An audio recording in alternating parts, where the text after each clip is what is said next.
அஸ்ஸலாமு அலைக்கும் வரஹ்மத்துல்லாஹி வபரகாத்துஹு. பிஸ்மில்லாஹிர் ரஹ்மானிர் ரஹீம். நஹ்மதுஹு வ நஸ்தஈனுஹு வ நஸ்தக்ஃபிர் வ நுஅ்மினு பிஹி வ நத்தவக்கலு அலைஹி வ நஊது பில்லாஹி மின் ஷுரூரி அன்ஃபுஸினா வ மின் ஸய்யிஆத்தி அமாலினா. ஃபமன் யஹ்திஹில்லாஹு ஃபலா முதில்ல லஹு ومن يضلله فلا هادي له. نشهد أن لا إله إلا الله وحده لا شريك له ونشهد أن محمدا عبده ورسوله. رضينا بالله ربا وبالإسلام دينا وبمحمد صلى الله عليه وسلم نبيا ورسولا. إني توكلت على الحي الذي لا يموت هو الحي القيوم. أما بعد، قال الله تعالى في القرآن المجيد: فاصبر كما صبر أولو العزم من الرسل ولا تستعجل لهم. وعن حسين بن علي رضي الله عنه أنه قال: قال رسول الله صلى الله عليه وسلم: إن الله تعالى يحب معالي الأمور وأشرافها ويكره سفسافها. சஹீஹுல் ஜாமியா. கண்ணியமிக்க இல்லாமல்ல அல்லாஹு ஜல்லஷானுஹு தாலாவின் நல்லடியார்களே, அல்லாஹு ஜல்லஷானுஹு தாலா தன்னுடைய வல்லமையினால் பிரம்மாண்டமான இந்த உலகத்தை படைத்து இயக்கி கொண்டிருக்கின்றான். சர்வ வல்லமையும் படைத்த, அனைத்து சக்திகளின் மீதும் ஆற்றல் படைத்த வல்ல ரஹ்மானாகிய அல்லாஹ் மனித சமூகத்தை படைப்பினங்களிலேயே ஒரு உயர்ந்த சமூகமாக, மேன்மை நிறைந்த, கண்ணியம் நிறைந்த, மதிப்புக்குரிய ஒரு சமூகமாக அல்லாஹ் படைத்திருக்கின்றான். இப்படிப்பட்ட இந்த மனித வாழ்க்கை பிறப்பு மற்றும் இறப்புக்கு மத்தியிலே இந்த வாழ்க்கையில் கொடுக்கப்பட்ட ஒரு சந்தர்ப்பம்தான் இந்த முழு வாழ்க்கையும். அவரவர் விதியிலே என்ன எழுதப்பட்டிருக்கின்றதோ அந்த விதியினுடைய கால அளவிற்கு இந்த உலகத்தில் வாழ்ந்து செல்ல வேண்டும் என்பதுதான் அழிக்க முடியாத ஒரு விதியாக இருந்து கொண்டிருக்கின்றது. இப்படிப்பட்ட வாழ்க்கை என்ற இந்த சந்தர்ப்பத்தை எப்படி பயன்படுத்த வேண்டும் என்பதுதான் இன்றைய வாழ்க்கையினுடைய இலக்காக, லட்சியமாக இருந்து கொண்டிருக்கின்றது. மனித படைப்புக்கள் அல்லாத வேறு படைப்புக்கள் வேண்டுமானால் எப்படியும் வாழ்ந்துவிட்டு சென்றுவிடலாம் என்று எண்ணலாம். ஆனால் மனிதனாக பிறந்த ஒவ்வொரு மனிதனுக்கும் வாழ்க்கையினுடைய இலக்கும் லட்சியமும் மிக பெரியதாக இருக்க வேண்டும் என்பதாக இஸ்லாம் நமக்கு சொல்லி காட்டுகின்றது. ஆகவே நம்முடைய வாழ்க்கை ஏதோ ஒரு வாழ்க்கையாக அமைந்து விடாமல் உயர்ந்த லட்சியத்தை நோக்கி, மேன்மையை நோக்கி, உயர்வை நோக்கி அமைய வேண்டும் என்பதாக இஸ்லாம் நமக்கு பல இடங்களிலே நமக்கு சொல்லி காட்டுகின்றது. இப்படிப்பட்ட இந்த மனித வாழ்க்கையில் எத்தனை சொத்துக்கள் இருந்தாலும், ஆயிரக்கணக்கான வசதி வாய்ப்புகள் இருந்தாலும், நமக்கு கிடைக்கப்பட்ட ஒரு பெரிய பாக்கியம் நம்முடைய பிள்ளை செல்வங்கள் தான். கோடிக்கணக்கான சொத்துக்கள் இருந்தாலும் கூட ஒரு குடும்பத்தில் பிள்ளை செல்வம் இல்லை என்று சொன்னால் அந்த சொத்துக்களுக்கு எந்த விதமான மதிப்பும் கிடையாது. ஆம், பிள்ளைகள் அல்லாஹுடைய அருட்கொடைகள். மனித சமுதாயத்திற்கு கொடுக்கப்பட்ட அருட்கொடைகளிலேயே ஆக பெரிய அருட்கொடை, சிறந்த ஒரு அருட்கொடை இந்த பிள்ளை செல்வங்கள் தான்.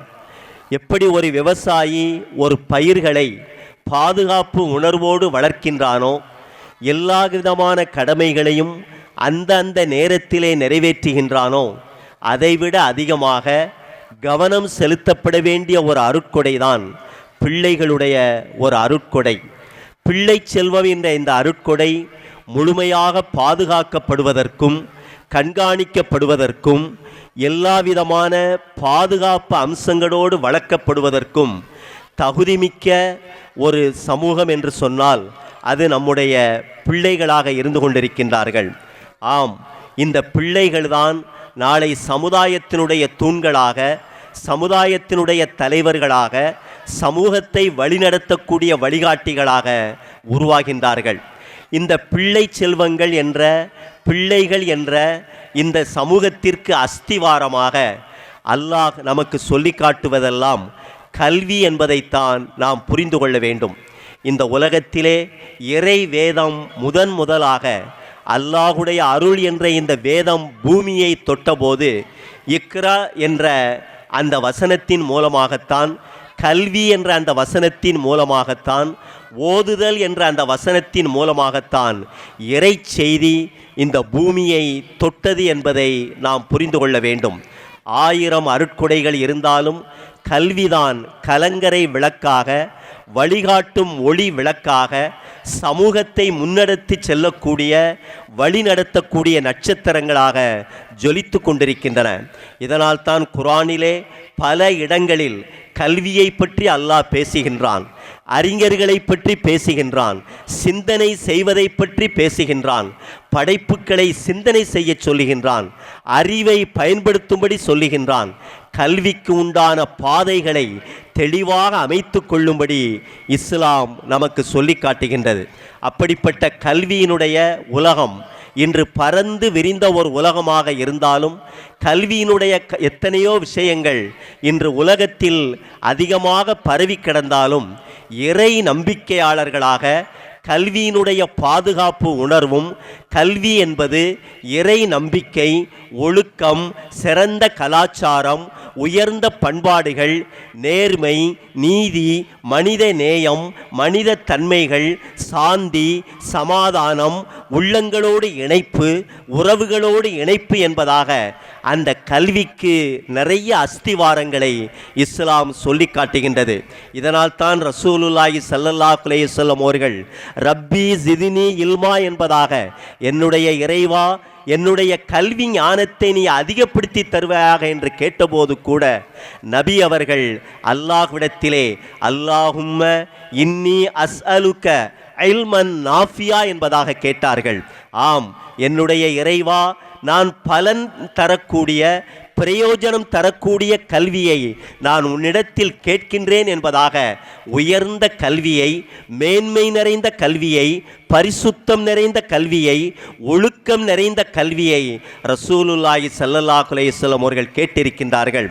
ஆம், கல்வி என்ற ஒரு அருட்கொடை பலனற்ற கல்வியாக மாறிவிடும் பொழுது, இச்சைகளும் ஆசைகளும் நிறைந்த கல்வியாக மாறிவிடும் பொழுது, அந்த கல்வியாளர்களின் மூலமாக இந்த உலகம் மிகப்பெரிய ஒரு சோதனையை சந்திக்கக்கூடியதாக இருந்து கொண்டிருக்கின்றது.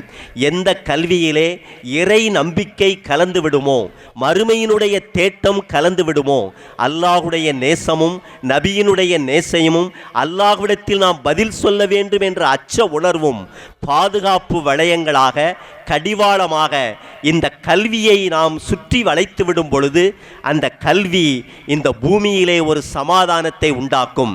ஆம், கல்வியினுடைய வேகம் ஒரு ராக்கெட்டினுடைய வேகத்தை விட மிக வேகமாக செல்லக்கூடியது. அந்த கல்விக்கு கடிவாளம் இட வேண்டும், பாதுகாப்பு அம்சங்களை ஏற்படுத்த வேண்டும். இதைத்தான் இஸ்லாம் பல இடங்களில் கல்வியோடு இறை அச்சத்தையும், இறை நினைவையும், மறுமையினுடைய சிந்தனையையும் சேர்த்து பேசுகின்றது. ஆம், நபி அவர்களால் உருவாக்கப்பட்ட கண்ணியம் நிறைந்த அந்த சஹாபா பெருமக்கள் கல்வியிலே உச்சத்தை தொட்ட போதும் கூட அந்த கல்வி இந்த உலகத்திலே சமாதான தென்றலை உலகம் முழுவதும் வீச வைத்தது. நாகரிகத்தினுடைய உச்சத்தை, நாகரிகத்தினுடைய பண்பாட்டை, கண்ணியம் நிறைந்த ஒரு சமூக வாழ்க்கையை கலங்கரை விளக்கமாக இந்த பூமியிலே ஒளி வீசி காட்டினார்கள் சத்திய சஹாபா பெருமக்கள். எந்த கல்வியிலே இறை நம்பிக்கை கலந்து விடுமோ, மறுமையினுடைய தேட்டம் கலந்து விடுமோ, அவர்களுடைய எண்ணங்கள் ஆக உயர்ந்த எண்ணங்களாக, மேன்மை நிறைந்த எண்ணங்களாக மாறிவிடக்கூடியதாக இருக்கின்றது. இஸ்லாம் எல்லா நிலைமைகளிலும் ஏதோ பிறந்தோம், ஏதோ வாழ்ந்தோம், இறந்தோம் என்று சொல்லவில்லை. நம்முடைய மறைவுக்கு பின்னாலும் இந்த உலகத்தில் ஏற்படுத்திய வழித்தடங்கள் பசுமையாக, ஆழமாக இந்த உம்மத்தினுடைய உயர்வுக்காக மனித சமூகம் பேசப்படக்கூடிய அளவிற்கு நற்பண்புகளால் நிறைக்கப்பட வேண்டும் என்பதாக இஸ்லாம் நமக்கு சொல்லி காட்டுகின்றது. இறை நம்பிக்கையினுடைய பலனே உயர்ந்த எண்ணங்களோடும் மேன்மை நிறைந்த எண்ணங்களோடும் ஒரு ஒளி வீசக்கூடிய வாழ்க்கையை வாழ வேண்டும் என்பதைத்தான் இஸ்லாம் நமக்கு சொல்லி காட்டுகின்றது. இறை நம்பிக்கைதான் நிராசை அடைவதை விட்டும், பின்தங்கி விடுவதை விட்டும், சோர்வடைவதை விட்டும், இன்னும் தடுமாற்றம் அடைவதை விட்டும் பாதுகாக்கக்கூடிய ஒரு கேடயமாக இருந்து கொண்டிருக்கின்றது.